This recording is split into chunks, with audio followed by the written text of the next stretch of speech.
Hey everyone, welcome back to the channel, and I'm really excited to have you here for another video. Now, before we move on to today's content, there's a few housekeeping items that we need to go over, so let's take a look at what some of those are. I have been getting messages from people all over the world about different opportunities. While I'm very excited to get your message about the opportunity, the best way you can get in contact with me is by clicking the link in the description. In the description below, you'll find a link for an opportunity discussion where you can book time on my calendar. When you click that link, it'll take you directly to my calendar. You'll have the most up-to-date information. You'll be able to put in your name, email, preferred method of contact, and a little short summary about what opportunity you have. After confirming and submitting, you'll receive a calendar invite where you and I can both talk. And during this time, you can go ahead and tell me all about your opportunity, and hopefully it's a good fit. So make sure you click the link in the description, and I look forward to speaking with you soon. With all the housekeeping items out of the way, let's get into today's content. As promised before, we are going to dive into the second part of the video of touring the OS,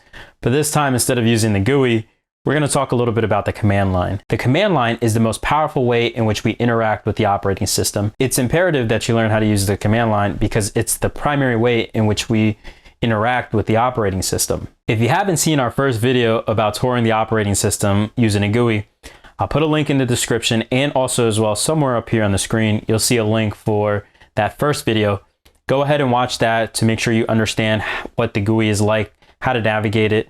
And then once you're done, you can come back and learn all about touring the operating system using the command line. In the description, there's going to be a few other links to get you started in case you may not have your operating system set up, or even how to work with VirtualBox. All that information is below in the description, so make sure you don't miss out on that. Something I forgot to mention as well, as we go on through our journey of learning about RHEL and all the different things that we can do inside RHEL, keep in mind that there's a quiz in the description.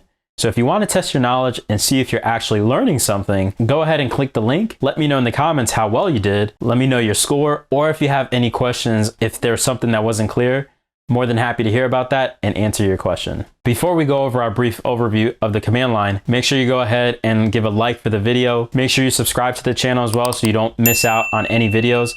And also turn on your notifications too so you're notified when we upload a new video. Lastly, share the video with a friend or family member.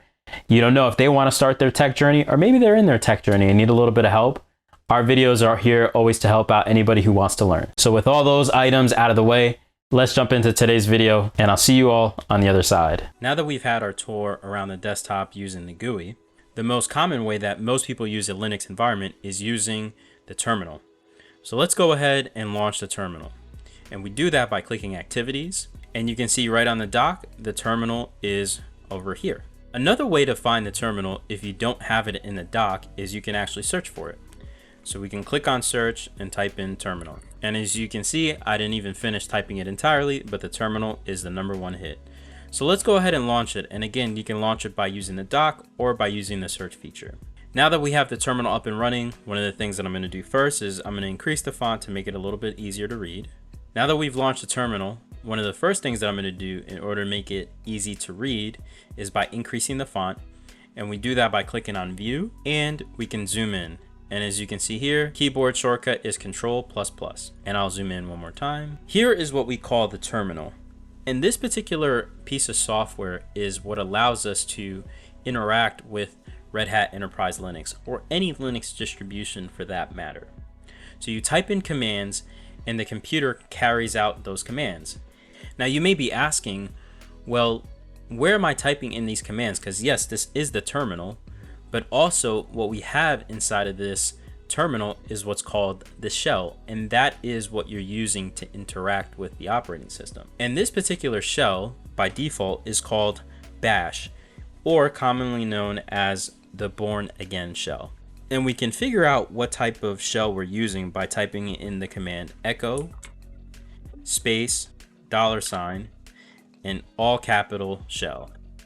And as you can see here, the result is /bin/bash. And remember, this is the piece of software that takes in our commands, acts on those commands, and gives us a result back to the terminal. So now that we see the terminal and we see the shell, what is this prompt that we see here? So let's go ahead and dissect that.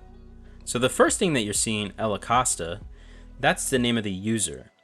So keep that in mind, where your username, of course, is going to be different. and you're gonna see that on your screen. Now, the second thing that we see here is the @ and we see localhost. So what does that tell us? That tells us the name of the machine.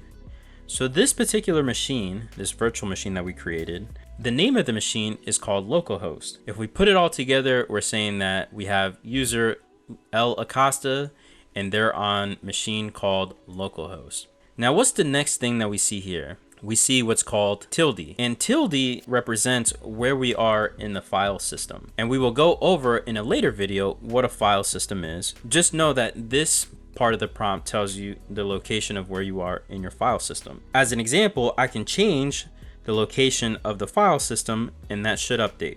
So let's take a look at that example.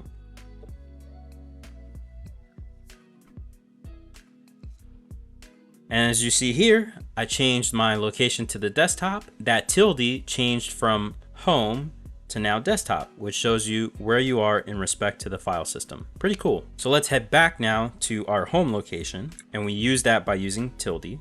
Let's go ahead and clear. Now the last part of the prompt is this $sign over here. And this $sign is interesting because the $sign tells you whether you are operating in user mode, meaning the user that is on the account, or root. Now in the Linux world, you always have one account that is always available on every single machine, and that is called root. Now root is a special account. Root is the person who can do anything and everything. There is no restrictions on what this person can do. And so you differentiate the root between a user, as in this example here. This $sign tells me that we're operating under a regular user. Now that we've seen what a regular user looks like, the question now is, what do you see when you become root? And let's take a look at an example of logging in as root and see how that differs from being a regular user. And as you can see here, you type in SU root followed by your password, and that allows you to become root. As you can see now, my name changed from L Acosta to now root. And so root is the person who has the ability to do everything.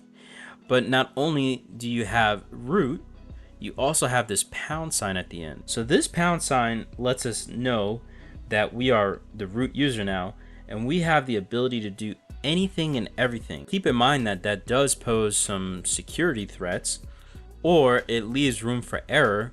So one of the best practices that we always use is make sure that we make any modification using our regular user account and not root. So let's go ahead and go back to our user, which was L Acosta, and we do that by typing in exit.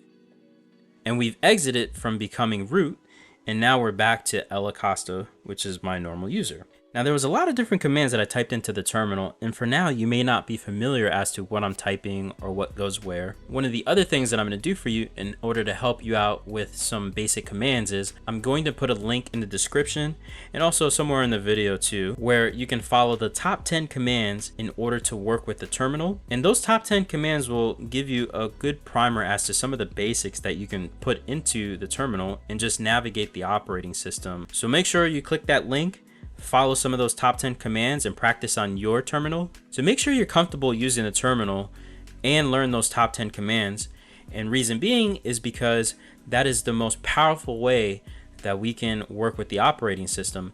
And you'll see that in later videos to come. Welcome back. And I hope that you found the information here useful today. By now, you should have learned what a terminal is. You also should know what a shell is and where you can find it in the operating system. There's a couple of other little commands that we went over as well. So you should know how to use those commands, but there'll be a later video that will go a little bit deeper into the commands. So don't worry if you didn't understand that entirely. Don't forget, make sure you take the quiz. That way you can reinforce the knowledge that you learned here today. And leave me a comment, let me know what your score was. Or if you have an additional question, make sure you leave me that comment. So again, don't forget to subscribe. Make sure you turn on your notification. Go ahead and give me a like for the video and share it with a family and friend. Hopefully we can get them started on their tech journey, or hopefully we can accelerate their journey in tech. So I look forward to seeing everybody in the next video. See you soon.